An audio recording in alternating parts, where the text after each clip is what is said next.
હે ભાઈ ઓલા ખહુરિયા, તને હવે ખજૂર ન કહેવાય, કારણ કે તારી જયારે મંત્રતા હતા ને ત્યારે આ ક્ષત્રિયના દીકરા હતા ને એ તારી વારે આવતા હતા, અને તું બ્રાહ્મણનો દીકરો છો એટલે તને કાંઈ નથી કહેતા. બાકી તારા જે કુંડાળા અને કાળા કામો બધા છે ને એ અમને બધી ખબર છે. તું બીજાની કુંડળી કાઢીમાં તારી કુંડળી જો નીકળી ને તો તારે જીવવું મુશ્કેલ થઈ જશે. તને આત્મહત્યા કરવા પણ તને કોઈ જગ્યા નહીં મળે. એક બ્રાહ્મણનો દીકરો જાની છો ને એટલે તને જવા દઉં છું. તે અમારા અમરદીપને ગાળ દીધી છે એમ. એને તે પાવૈયો કીધો અને બાયલો કીધો. તે ટ્રાય કરાવીશ ક્યારે?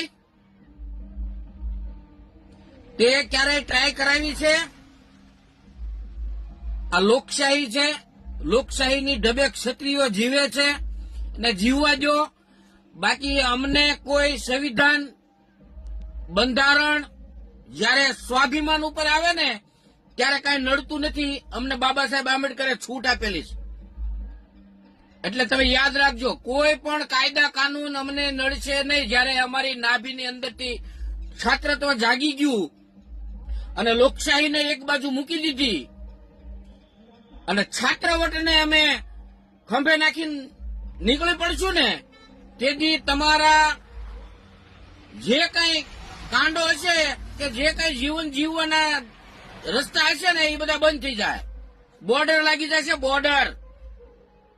અને તું અમને એમ કેશો બાયલા છે એમ, હે તો લાવજે ક્યારેક કોકને ખબર પડે. બેવડા જન્મે તો ક્ષત્રિયનો દીકરો કહેવાય. હાલી નીકળ્યો છો, તને કઈ શરમ થાય છે? જોકે ઈ વિડીયોની હજી અમે પુષ્ટિ કરી નથી, પણ આ માધ્યમથી તને હું એટલું કહી દઉં છું કે જો ખરેખર તે આ બોલ્યો હોય તે સાબિત થયું હોય તો ગુજરાતની અંદર તારા એક પણ પ્રોગ્રામ અમારા ક્ષત્રિયો નહીં થવા દે. અમરદીપને ગાળ દેશ તું. હવે કોડા અમરદીપ તારાથી થવાય નહીં. તમારા એવા તમારા પેદા નથી થયો એવો કોઈ અમરદીપ જેવો. અને તું એને ગાળ દે ને એને બાયલો કે હે પડદા આડે આરામ ના. તમારે વિડિયા બનાવવાના હોય પડદા આડે. અમારા ક્ષત્રિયોના દીકરાને પડદો ન હોય કોઈ દી ક્યાંય આડો. બંધારણ જ ન હોય ક્ષત્રિયોના દીકરાને. અને અમે લડીએ ને, અમે સ્વાભિમાન ખાતર લડીએ, જનતા માટે લડીએ, બેન દીકરીઓ માટે લડીએ, આ ભૂમિ માટે લડીએ, આ દેશ માટે લડીએ, એની માટે લડીએ. અમે અમારી માટે ક્યારે લડ્યા જ નથી.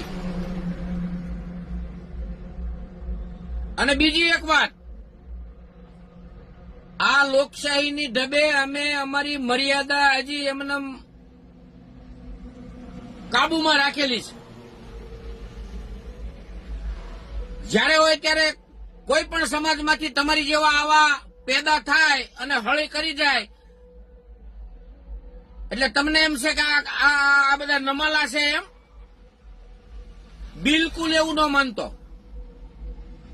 અને તારી હારે જે ઓલો હાય હા કરે છે ને એ નમાલો હોય, નમાલો ના. ક્ષત્રિયનો દીકરો જો તારી હારે હોય ને તું આવું બોલ્યો હો ને તો તું ન્યા પડી ગયો હો, ભોં ચાટતો થઈ ગયો. પણ તારી પાસે કઈક અપેક્ષા હોય. અમારે આ અપેક્ષા નથી તારી પાસે. અમારે કોઈ જાતની ક્યારેય કોઈ અપેક્ષા નથી હોતી. ન કરતો અમે આ ખટારા નો આપતા હોત, બંગલામાં રહેતા હોત ને ફોર વ્હીલમાં ફરતા હોત. અમને એવી ઓફરો આવે પણ જનતાને રોડે ચડાવીને અમે અમારું ભલું કરવા વાળા નથી. એ બધું તમને હોય પૂછ. તું કદાચ 100 કે 150 200 મકાન બનાવીને વિશ્વગુરુ કે વિશ્વ ભગવાન બનવા, ભૂદેવ બનવા માંગતો હોય ને તો એ ભૂલી જાય. તારા કાંડો હજી છે ને અમારી પાસે છે બધા. આ તો તું સારા કામ કરશો ને એટલે સારા કામને તારું જે કઈ મેલું છે ને એ દબાવીએ છીએ અમે કે ભાઈ હાલો ગરીબોના મકાન તો બનાવે છે પણ એ પૈસો ક્યાંથી આવે છે, શું કરીને ક્યાંથી કઈ રીતે તું મેળવે છો, ક્યાં કયા ખાતામાં કયા એકાઉન્ટમાં આવે છે, એ બધી માહિતી અમારી પાસે છે. અને તારા લોકેશન જેટલા છે ને એટલામાં અમારા બધા ભાઈઓ ફરી વળ્યા છે.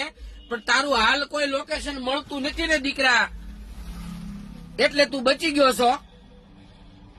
બાકી તે અવળી જગ્યાએ હાથ ઘાલ્યો છે.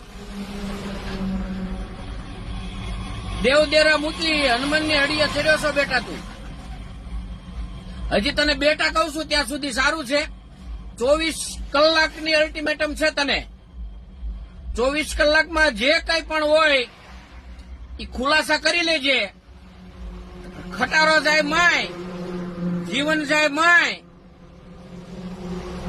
પણ તને ગોતી લેવાનો છે દીકરા, એટલું યાદ રાખજે.